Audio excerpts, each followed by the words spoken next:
어저께나 오늘이나 어느 때까지 영원토록 변함없는 거룩한 말씀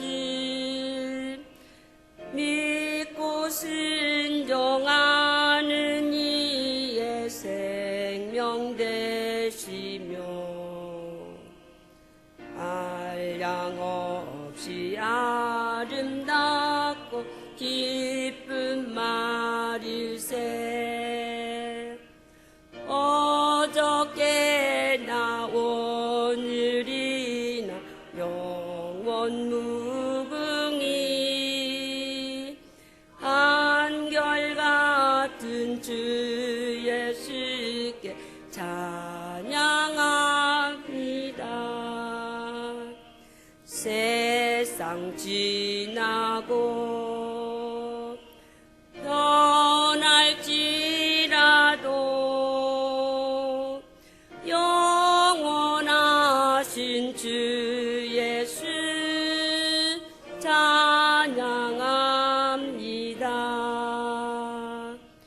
극락 이른 바다 위로 걸어오시고 갈릴리의 험한 풍파 잔잔케 하고 겟세마네 동산에서 우리 위하여 눈물 짓고 기도하신 고난의 주님 어저께나 오늘이나 영원 무궁히 한결같은 주 예수께 찬양합니다. 세상 지나고 변할지라도 영원하신 주 예수 찬양합니다. 허물 많은 베드로를 용서하시고 의심 많은 도마에 확신 주시고 사랑하는 그의 제자 위해서는 너는 장하가 유머주셨세 어저께나 오늘인 영원 무궁히 한결같은 주 예수께 찬양합니다. 세상 지나고 변할지라도 영원하신 주 예수 찬양합니다. 엠마오로 행하시던 주님 오늘도 한결같이 우리 곁에 함께 계시고 우리들을 영접하려 다시 오실 때 변함없는 영광의 지혜오리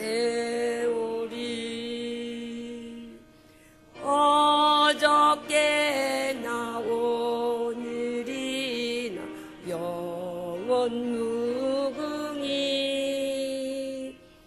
한결같은 주 예수께 찬양합니다. 세상 지나고 변할지라도 영원하신 주 예수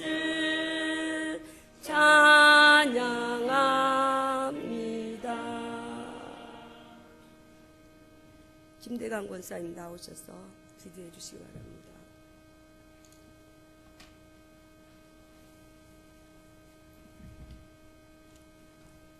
다 같이 기도드리겠습니다. 사랑과 은혜가 충만하신 아버지 하나님, 오늘도 구별된 주님의 날 오전 예배에 오후 예배, 일여전도 헌신 예배 드리게 됨을 진심으로 감사드립니다. 진심으로 헌신하는 마음으로 드리오니 아버지 하나님 기뻐 받아 주시옵소서. 그리스도의 복음 사역에 충성하도록 성령의 뜻에 순종하게 하옵소서. 이 헌신이 거짓 없게 하시고 기쁨으로 헌신을 다짐하는 일여전도 회원들이 되게 하옵소서. 날마다 때마다 우리들과 동행하는 주님, 주 없이 살 수 없다는 고백과 함께 우리들의 삶 속에 역사하시기를 원합니다. 이 시간에 하나님 말씀을 통하여 낙심된 자에게 용기를 주시고 희망을 주시고 근심과 질병으로 고통받는 자에게 편안과 위로와 건강의 축복을 주시기를 간절히 원합니다. 아버지 하나님, 이 시간에 다시 한번 원합니다. 우리 교회의 세 분 집사님들, 전규산 집사님과 이기조 집사님, 조대희 집사님들을 일일이 찾아가시어 안수하여 기적의 역사가 일어나게 하옵소서. 환난 후에는 더 큰 축복이 있다는 주님의 말씀을 우리들은 믿고 있습니다. 저들을 통하여 우리 교회가 더 큰 부흥이 되게 하여 주실 줄 믿습니다. 우리 오인국 목사님 영육간의 강건함을 더하여 주시고 교역자님들에게 같은 은혜 내려 주시옵소서. 또 우리 교회 기간마다 부흥케 하여 주시옵소서. 이 시간에 말씀을 전하시는 김범중 목사님 위에 성령님이 함께 하시고 은혜의 시간 되고 하나님께 영광의 시간 되게 하옵소서. 감사하고 거룩하신 예수님의 이름으로 기도 올렸습니다. 아멘.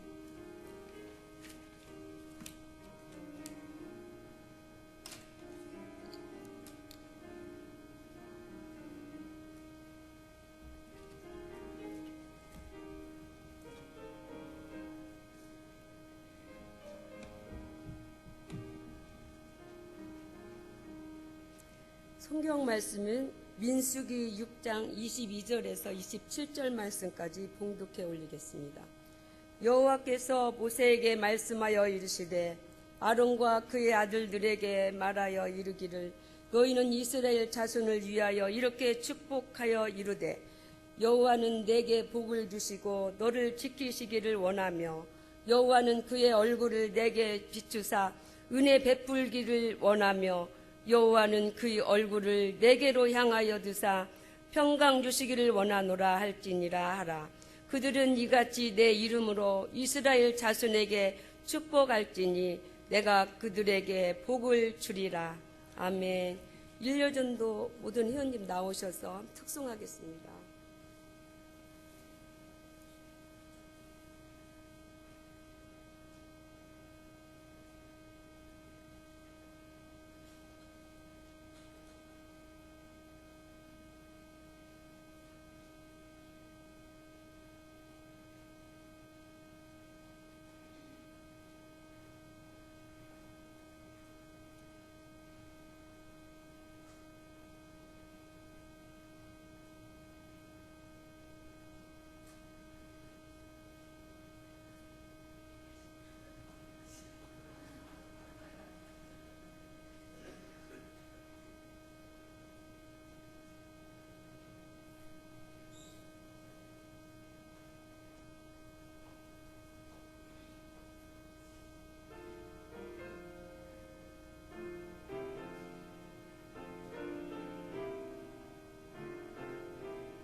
오늘은 김범중 성주사님, 목사님께서 나오셔서 우리 축복이라는 이 말씀을 전하실 때 많은 은혜를 받으시기를 바랍니다.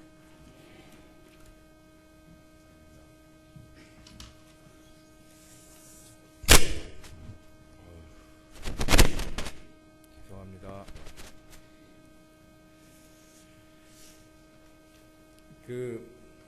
늘 드리는 말씀이지만요. 1년 전에 헌신 예배 제가 모르는 분이 한 분도 안 계셔서 얼마나 감사한지 모르겠고요.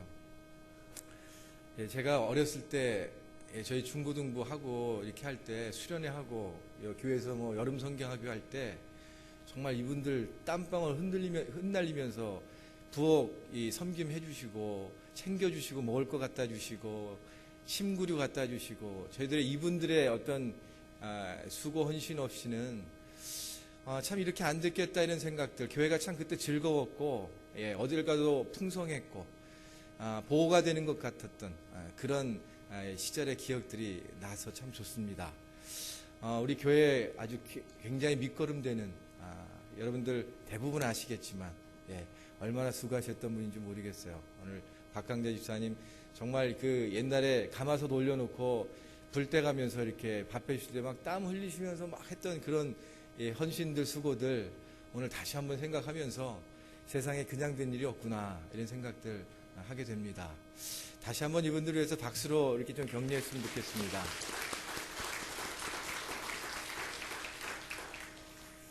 제가 목사가 됐어요. 그래서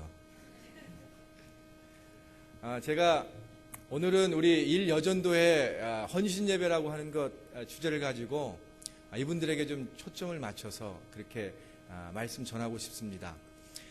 저는 지금 18년, 19년째 이제 YM이라고 하는 선교 단체에서 일하고 있습니다. 지금 뉴질랜드 YM에서 소속돼서 거기서 일하고 있고요. 한국 사람들, 또 남태평양에 있는 사람들, 또 중국과 북한의 사람들 이렇게 대상으로 해서 사역들을 일으키고 또 그들을 위해서 뭔가를 좀 하려고 지금 애쓰고 있는 그런 중입니다. 그렇게 하다 보니까 여러 사람들이 함께 모여서 일하게 되고 또 제가 어떤 책임을 맡아서 그것들을 진행하게 되는데 저한테 한 가지 굉장히 축복이 있다면 그런 사역을 하면서 항상 공동체가 있다는 겁니다. 함께 일할 수 있는 사람들이 있다는 것. 그래서 저 혼자의 어떤 일들이 아니라 함께 함으로 해서 저의 연약함들을 서로 보완해 줄 수 있고 관계를 형성하면서 외롭지 않게 또 함께 은혜를 나눌 수 있는 그런 몸이 있다는 것은 제가 지난 10수년 동안의 저희 사역에 굉장히 큰 축복이라고 그렇게 생각을 합니다. 곳곳마다 제가 그렇게 교제했던 분들이 이 나라 저 나라 있는 것도 감사하고요. 또 저보다 훨씬 더 열심히 또 잘 선교하고 있는 선교사들도 그 중에는 참 많이 있습니다. 그래서 이렇게 지내놓고 나면 내가 이 몸 안에 있었던 것이 얼마나 참 기쁘고 감사하고 나를 위해서 얼마나 성장을 위해서 하나님이 주신 특권인가 이런 생각들을 합니다. 그 중에 하나가 저희 낙현 공동체라고도 또 생각을 하게 됩니다. 저희 공동체에 대한 저의 생각들은 조금 특별한 부분들이 있습니다. 공동체는 가족의 개념이기 때문에요. 이 가족 안에는 한 세대만 있어서는 절대로 되지 않습니다. 가족이라고 하는 것은 어린 세대가 있고요. 또 중간의 세대가 있고 또 위의 세대가 있는 거의 세 세대가 함께 존재해야 그래도 어느 정도 온전한 그런 가족을 이루게 됩니다. 그래서 아이들 세대가 있고요. 저와 저희 아내가 이루는 이 가정 부부의 세대가 있고 그 위에 부모님 세대가 있어서 이 3세대가 온전하게 이렇게 서로 교류하고 서로의 역할들을 감당하게 될 때 가족이 서로 배움의 공동체가 될 수 있고 영향을 줄 수도 있고 회복하고 포용하고 사랑할 수 있는 아주 좋은 공동체가 될 수 있다는 것을 늘 마음에 염두에 둡니다. 그래서 제가 항상 이 스태프들이 저희에게 지원을 해서 올 때에 항상 저희가 이 생각에 두는 것은 일을 잘할 수 있는 아주 준비 잘 된 청년들이 오는 것도 참 반기지만 또 한편으로는 나는 할 일들이 없어요. 나는 나이가 많아서 한데 뭔가 좀 일이 있으면 할게요 라고 하는 어르신들이나 저보다 연배가 위에 있는 분들이 오시는 것들에 대해서 제가 굉장히 환영합니다. 왜냐하면 저에게 꼭 필요한 분들이기 때문에 그렇습니다. 제가 어려워 보면 알아요. 여러 가지로 일이 잘 안 되고 막히고 관계가 어려워질 때 제가 제일 먼저 생각나는 건 우리 사역 안에 있는 저보다 형님뻘 되고 누님뻘 되고 더 나아가면 저에게 아버님뻘 되는 분들이 제가 언뜻 생각나는 그런 분들입니다. 그래서 그분들에게 찾아가서는 이것 좀 도와주세요 이것이 아니라 제가 굉장히 어려워요. 마음이 너무 힘들고요. 괴로워서 찾아왔습니다. 그러면 그분들은 대부분 저에게 하는 얘기가 그래도 잘하고 있는데 뭘 힘내. 뭐 그렇다고 이렇게 뭐 크게 잘못한 거 아니잖아. 여지껏 해온 것들 생각하면 더 잘할 수 있을 거야. 그분들이 저에게 어떤 그 기술을 전수해 주거나 아니면 방법들을 열어준 것은 아닌데 다만 저를 그냥 품어주고 인정해주고 용납해주고 격려해줬을 때에 저는 저도 모르는 사이에 저 안에 굉장히 큰 그 위로가 되고 힘이 생겨서 다시 한번 해봐야겠다. 그런 마음들로 이렇게 그 자리를 떠나곤 했던 것들을 기억합니다. 제가 이 단체에 있으면서 제 안에 아주 큰 특권이 하나 또 있었던 것은 저보다 연배가 한참 위, 제가 선교사 되기 전에 한참 몇십 년 전에 선교사로 헌신하셨던 분들의 삶을 또 옆에서 본다는 것이 저에게는 또 굉장히 큰 특권입니다. 저희 단체 이름이 예전에 예수전도단이라고 했습니다. 그 예수전도단을 처음으로 설립하신 분이 데이빗 로스 목사님이라는 미국 분이세요. 미국 남장로교에서 파송돼서 27살인가에 그 한국의 선교사로 파송됐습니다. 그리고 올해가 그분이 파송된 지 꼭 50년 됩니다. 그러니까 50년 동안 한국을 위해서 선교사로 그렇게 헌신하고 살아오셨고, 지금도 이제 우리 남한 쪽보다는 북한의 어린이들과 아이들, 그 고아들, 또 형편이 어려운 사람들을 위해서 지금도 뭐 북경이고 북한이고 외국에서 계속 일하고 계세요.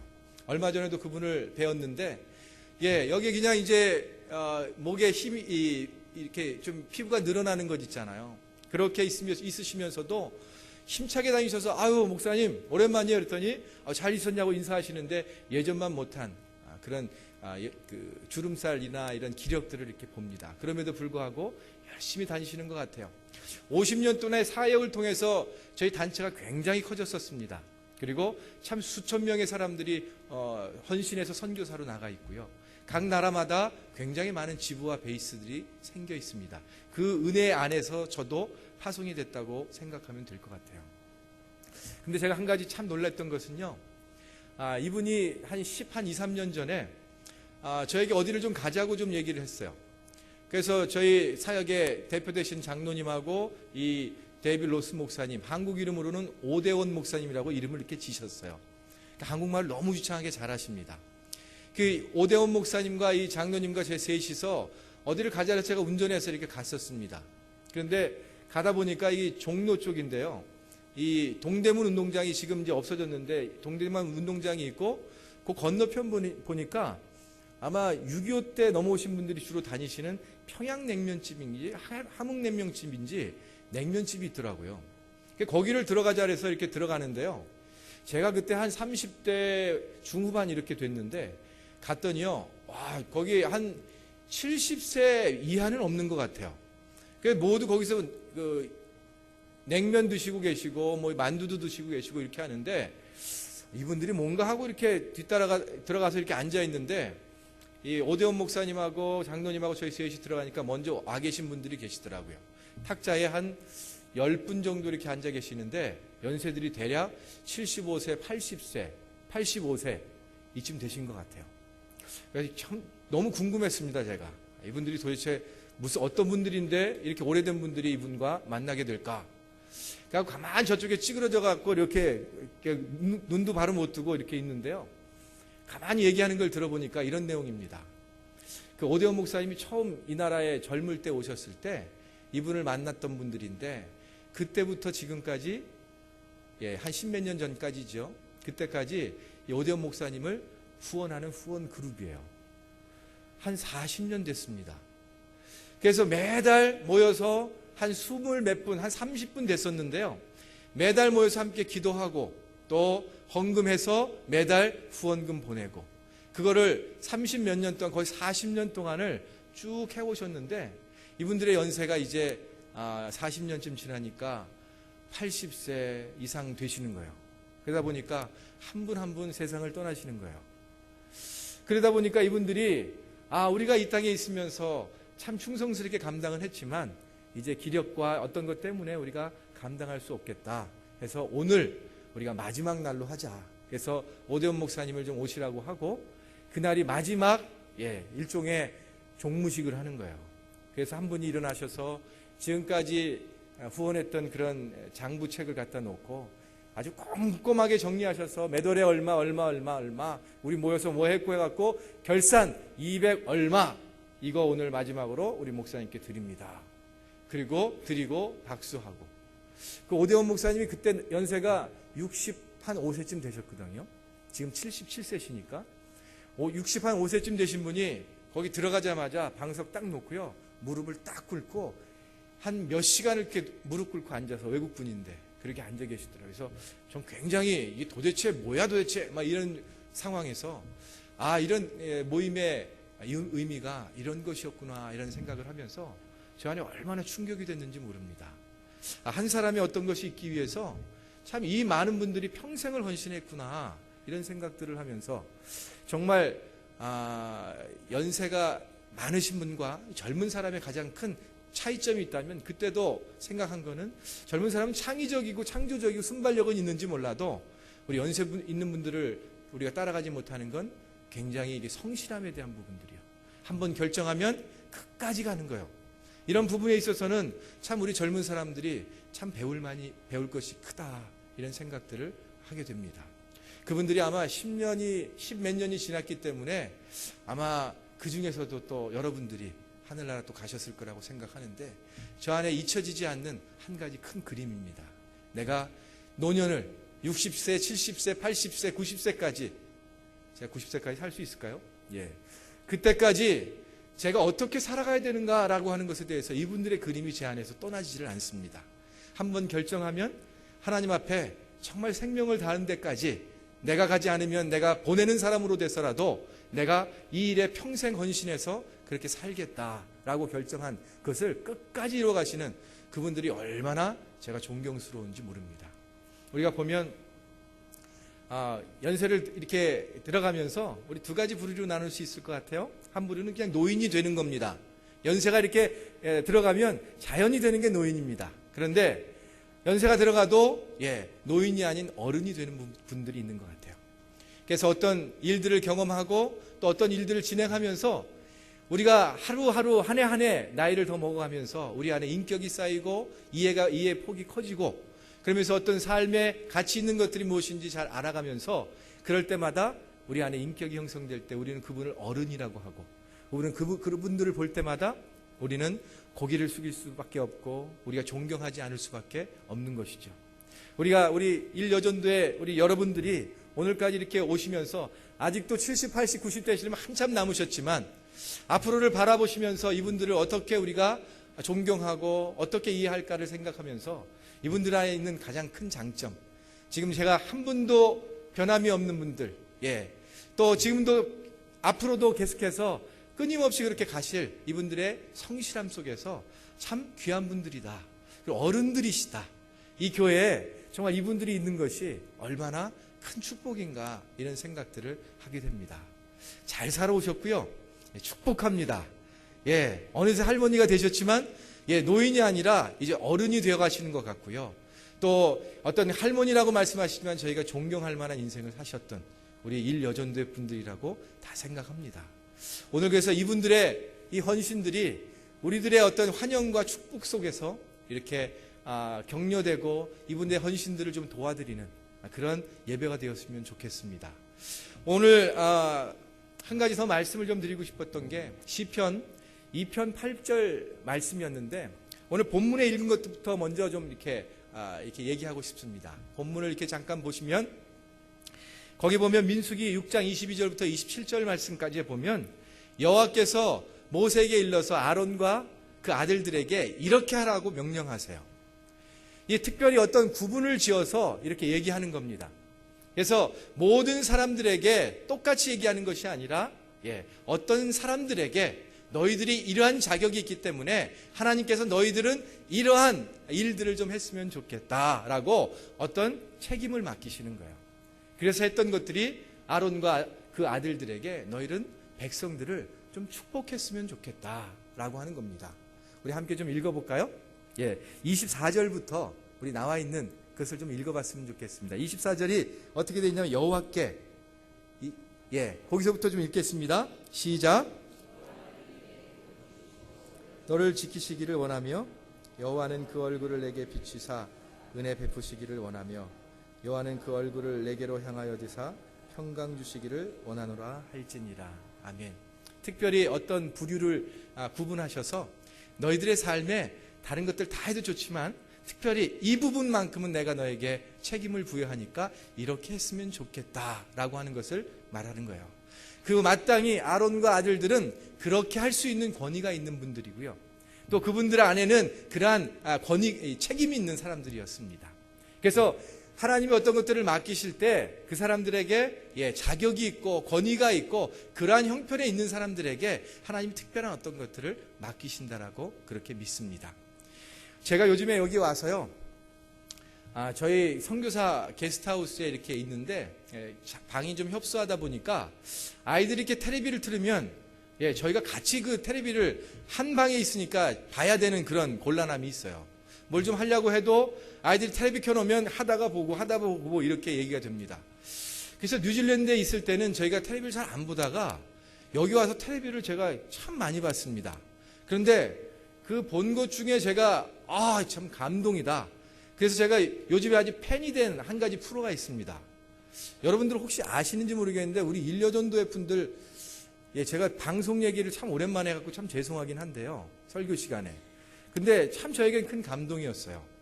제목이 뭐냐 하면 나는 가수다. 혹시 아세요? 거의 모르시는 것 같아요. 알아요? 나는 가수다 이걸 보는데 거기에 제가 잠깐만 설명해 드리면 한 7명 정도의 가수들이 나와서 각양각색의 자기의 형태의 스타일의 노래 하는 사람들인데 뭐 락도 하고 소울도 하고 재즈도 하고 뭐 별의별 걸 다 하는 사람들인데 그 사람들이 나왔을 때 미션을 하나 줍니다. 그리고 그 미션을 가지고 자기 식대로 해석을 해서 그것을 한 사람씩 나와서 하는데요. 한 가수가 나왔죠. 임재범이라고요. 나와서 노래를 부르는데요. 뒤에 까무러치는 줄 알았어요. 노래가 이렇게 잘 부를 수가 있을까? 사람의 마음을 이렇게 울릴 수가 있을까 정도로 생각하면서 굉장히 제 안에 아주 큰 감동이 있었습니다. 이전에 아이들이 텔레비를 틀어서 막 노래 나오면 시끄러 좀 꺼라 막 이랬던 제가 거기에 집중을 하고 그 노래를 들으면서 제 정서가 막 이렇게 풀리는 것 같은, 죄송합니다. 제가 목사인데도요 그렇더라고요. 제 정서가 막 풀리는 것 같은 그런 느낌을 받으면서 제가 그거 보면서 한 가지 깨달은 게 있어요. 제목이 나는 가수다입니다. 가수의 가장 본질은 뭔지 아세요, 여러분? 댄스나 이런 게 아니고요. 뭐 퍼포먼스 하는 그런 것들이 아니라요. 가수의 본질이 뭐예요? 노래 잘하는 거예요. 맞아요. 가수는 정말 노래를 잘해야 본질적으로 가수입니다. 그리고 가수가 본질에 충실하면요, 사람에게 감동을 줍니다. 노래를 잘해서 정말 맛깔스럽게 정말 감정을 넣어서 본질에 충실하게 가수가 노래를 아주 잘하면요, 듣는 사람이 감동을 받는다는 걸 알게 됐어요. 아무리 요즘 아이들이 막 시끄럽게 얘기하고 뭐 이렇게 이상한 것들을 하고 해도요, 제 안에 감동이 없어요. 저걸 노래라고 하니? 막 이런 생각들만 들어요. 그래서 제가 그거 프로를 보면서 어느 날 제가 그 뉴질랜드에서 운전을 이렇게 하고 가는데 그 생각이 퍼뜩 났어요. 제가 막 여기 갔다 저기 갔다 막 굉장히 바쁠 때입니다. 그런데 제 안에 갑자기 하나의 음성같이 들렸어요. 너는 목사다. 이런 거예요. 갑자기 제 안에 너는 목사다. 이런 얘기가 들려오니까요.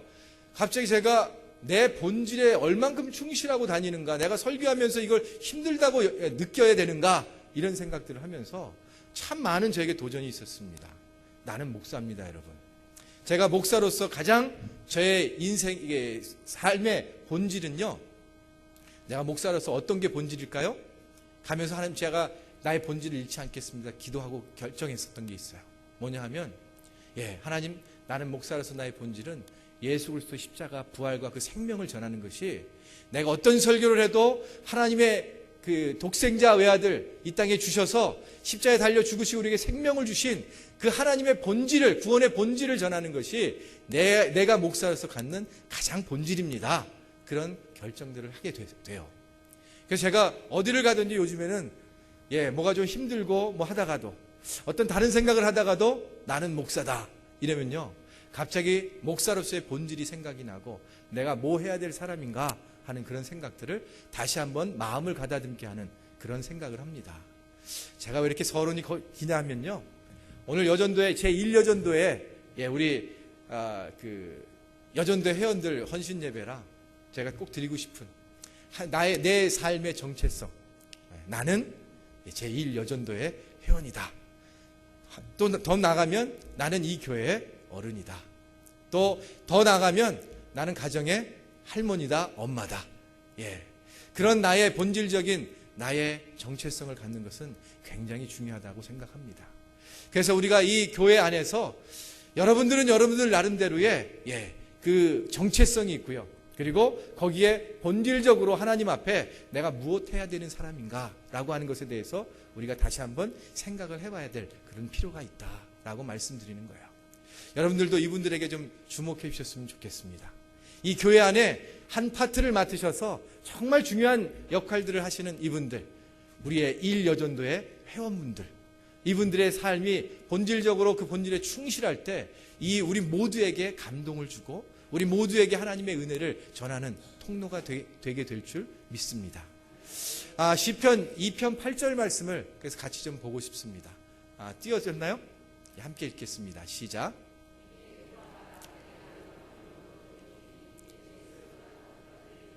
한 번만 더 읽겠습니다. 시작. 내게 구하라. 내가 열방을 유업으로 주리니 내 소유가 땅끝까지 이르리로다. 아멘. 하나님께서 우리에게 하시는 말씀이에요. 내게 구하라. 열방을 유업으로 주겠다.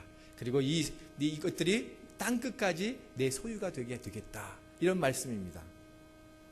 여러분, 하나님이 우리에게 주시는 많은 축복들이 있는데 우리에게 여러 가지 물질적인 축복도 주시지만 우리에게 우리의 사명을 주신다는 것은 굉장히 축복입니다. 그래서 하나님께서 오늘 전 본문의 말씀을 통해서 내가 너에게 유업을 주겠다라고 하신 것은 우리가 구별된 사람으로서 하나님 앞에 그런 받을 자격이 있다라고 말하는 거예요. 그래서 이 유업이라는 것은 어떻게 보면 우리가 하나님께로부터 받을 때 아주 굉장히 좋은 것들을 받는다라고 생각할 수 있습니다. 그래서 우리가 착각하기는 하나님의 좋은 것들을 받으니까 내가 이 유업을 받으면 이 땅을 어떻게 통치할 수 있게 되고 내가 군림할 수 있게 되고 내가 다스릴 수 있게 되고 이런 어떤 지도자 역할, 지도자형의 어떤 것들을 생각할 수 있을지 모르지만 실제로 이 말씀은요, 우리에게 다가올 때 이렇게 다가와야 됩니다. 하나님 우리에게 말씀하실 땐 내게 구하라 이렇게 되잖아요. 그런데 그런 약속 앞에 우리가 나가서 하나님께 그것을 요청할 때는요, 이렇게 하는 거예요. 내가 구하오니. 이렇게요. 무슨 말인지 아시겠죠?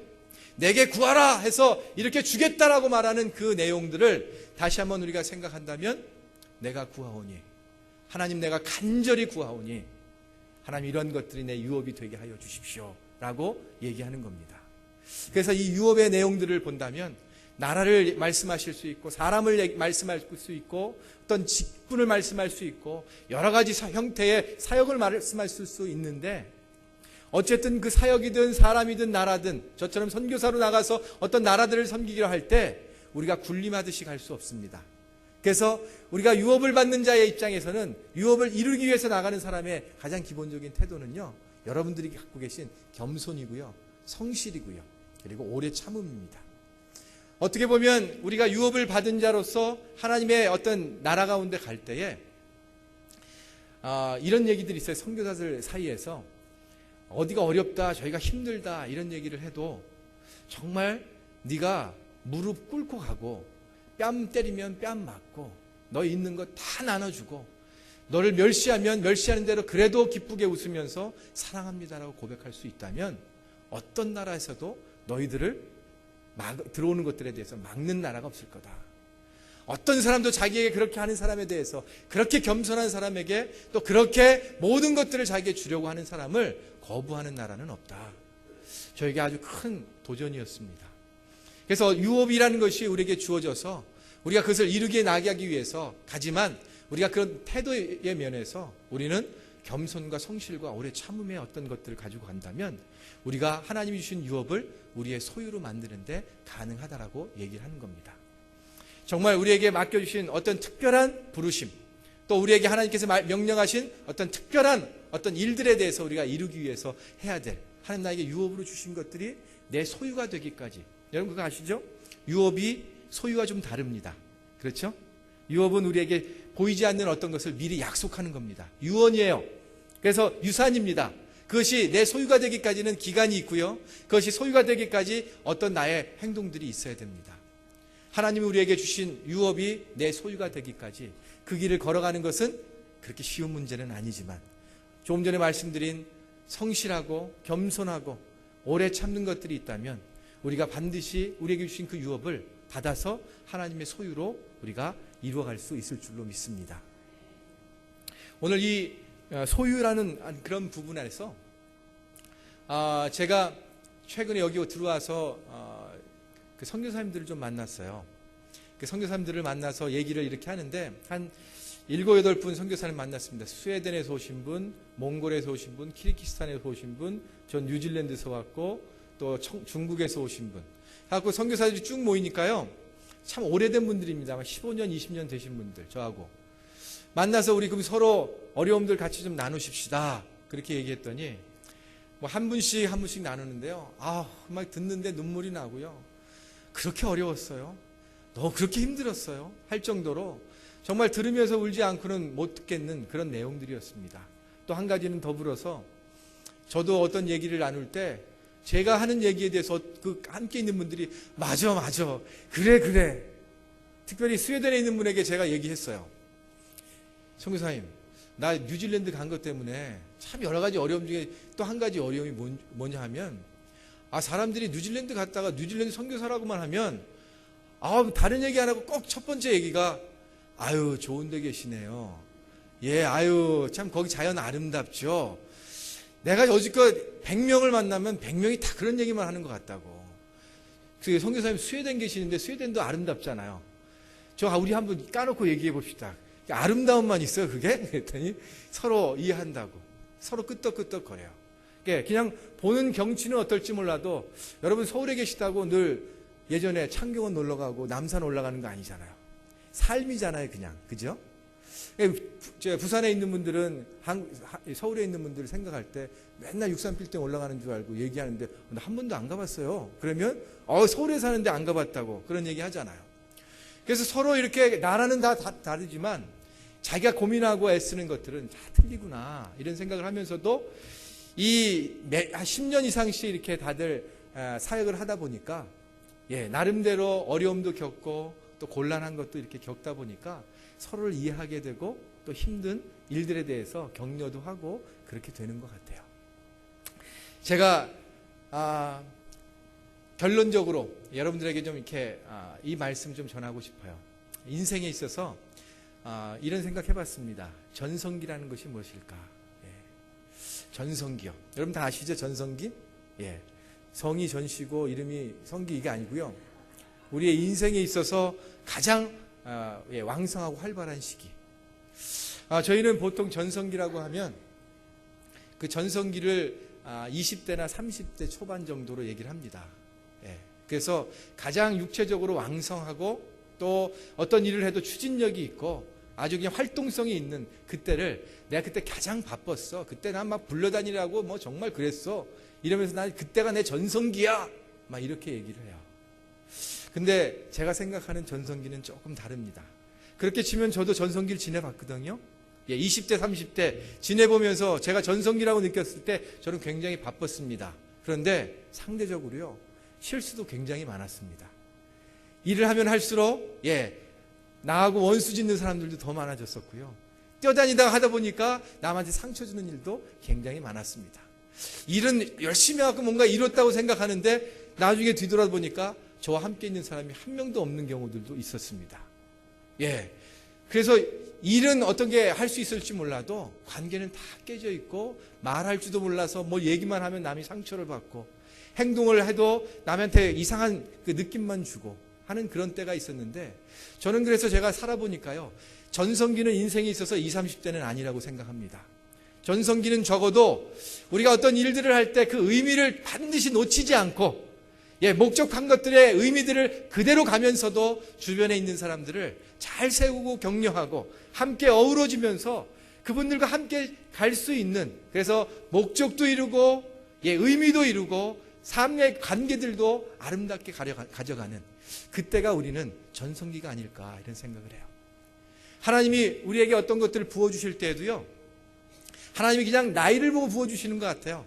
일할 때는 일할 만큼의 어떤 것들을 주시지만, 오늘 특별히 이 설교를 준비하면서 100세의 아들을 얻은 아브라함에 대해서 생각을 좀 했었습니다. 그 아브라함이 100세의 아들을 얻기까지 참 신앙의 인생에 많은 굴곡들을 이렇게 지내왔고요. 그 굴곡들을 지내오면서 아내를 누이라고 속이고 팔면서 막 이런 일도 있었고요. 별의별 어떤 그 연약함들이 다 있었죠.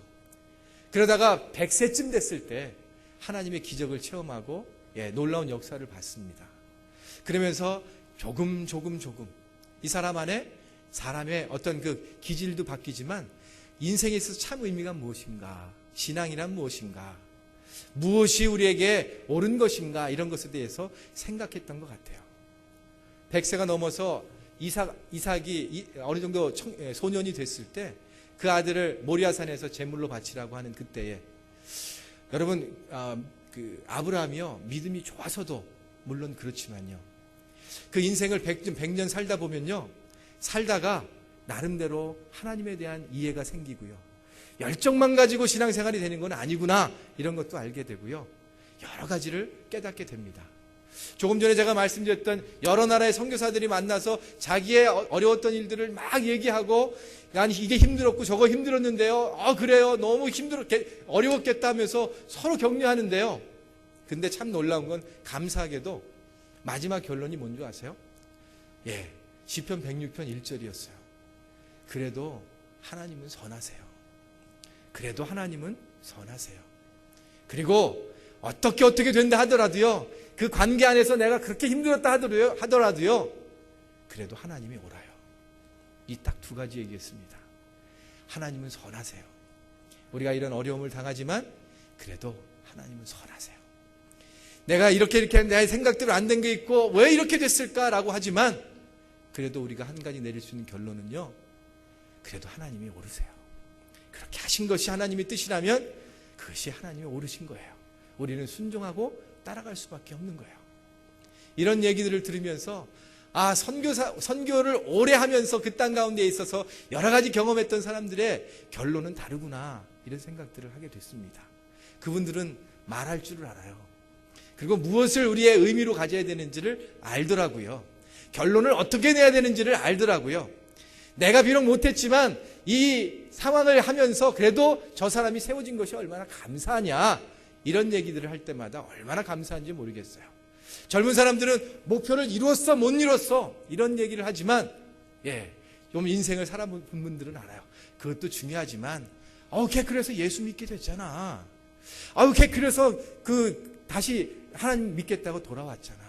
걔 술 끊었대. 그래서 이런 얘기를 하는 것이 우리 젊은 사람들이 볼 때는 좀 막무가내 시기고 그냥 합리화시키는 건 모르겠지만, 그래도 제가 나이를 들어가면서 저도 나름대로 옳게 여기는 것은, 그래요, 맞아요, 하나님은 선하십니다. 그래요, 이렇게 된 것이 하나님 뜻이라면 하나님이 옳습니다 라고 얘기하는 거예요.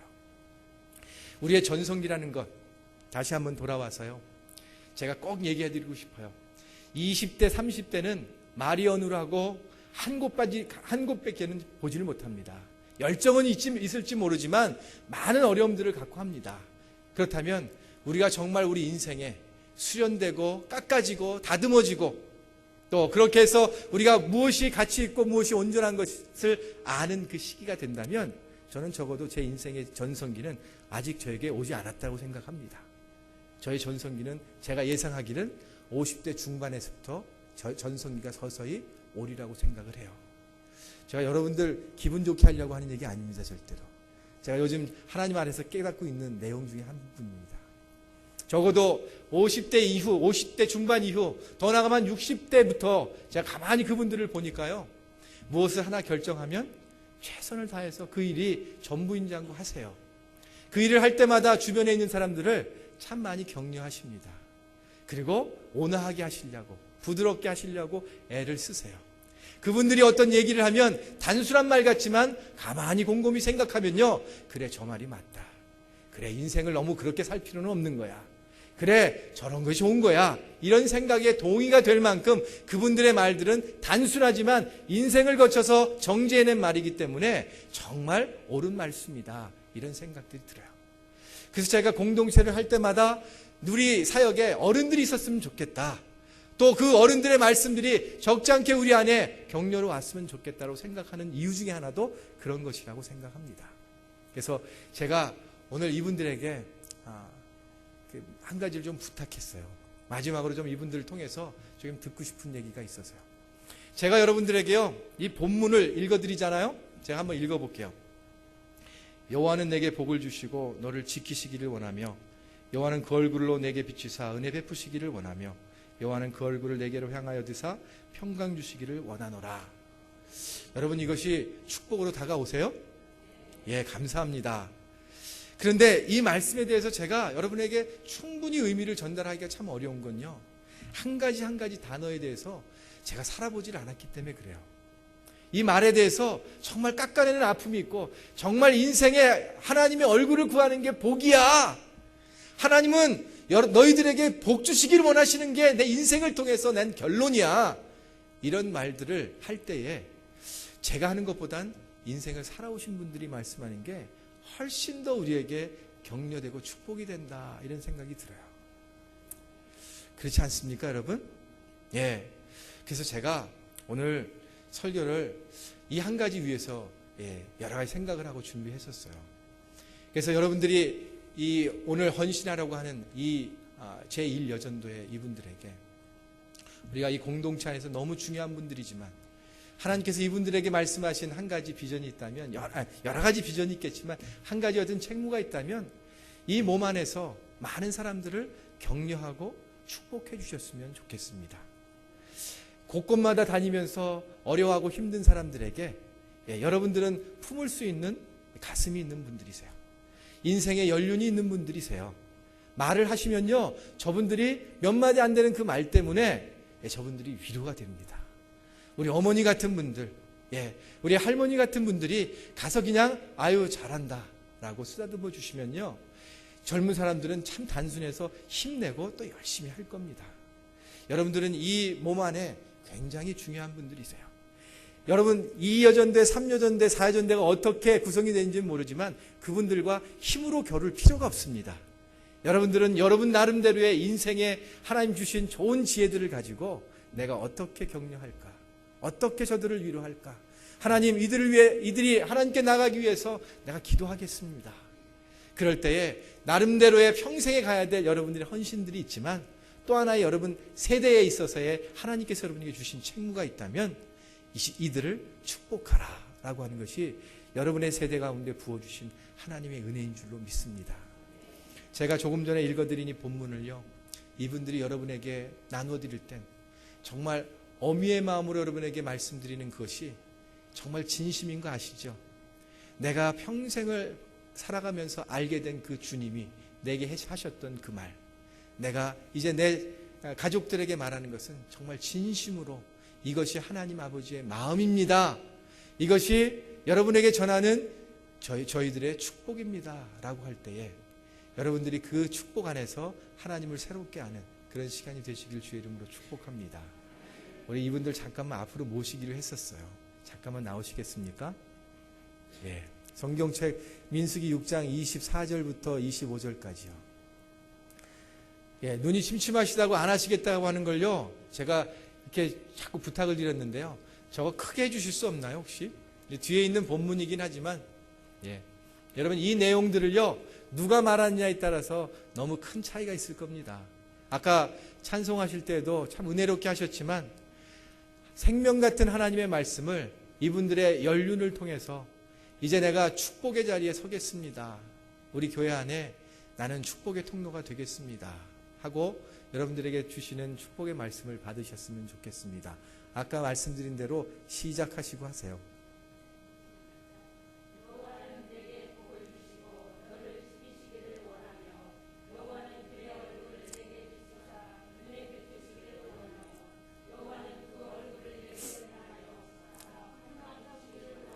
예, 죄송합니다. 한 번만 더 할게요. 예, 3번을 할 건데 괜찮으시겠어요? 예, 3번, 2번만 더 할게요. 이어서 시작.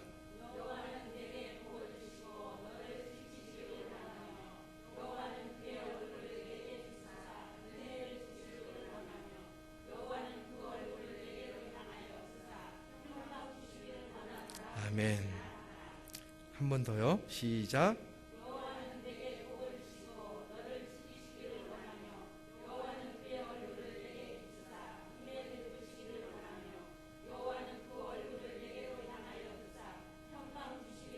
다 같이 아멘. 예. 우리 잠깐만 계시면 잠깐 계시면 우리 같이 통성으로 기도했으면 좋겠습니다. 예. 우리 기도할 때요.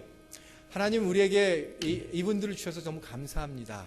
아까 말씀하신 대로 아론과 그 아들들에게 너희는 이렇게 축복하라 라고 말씀하셨는데 하나님 이분들이 교회 안에서 그런 하나님의 축복의 통로로 정말 평생 동안에 자녀들을 축복하고 또 우리 교우들을 축복하면서 정말 하나님의 사랑이 어떤 것인지 이분들을 통해서 볼 수 있도록 하나님 인도하여 주십시오.